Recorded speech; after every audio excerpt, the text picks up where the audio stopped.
find a way to tie the violence to pro-Palestine activism, no matter how little evidence exists, because the goal isn't explanation, it's delegitimization. It's a trick as old as the war on terror. Collapse distinctions between communities, between ideologies, between political movements, and hope the public is too overwhelmed or too frightened to notice.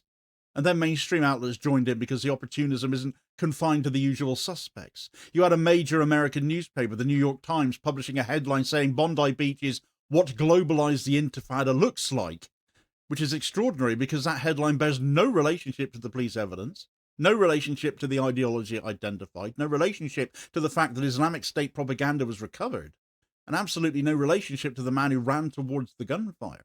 But it tells you something about how the narrative machinery works. The headline wasn't describing the attack. It was describing a pre-existing political fear that the outlet wanted to project onto the attack.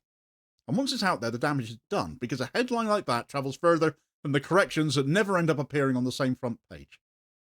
Meanwhile, the details that actually matter, the IS propaganda in the attacker's car, keeps being treated like a side note in coverage that is desperate to make the event a referendum on multiculturalism and migration and Gaza solidarity and whatever else fits someone's preferred storyline.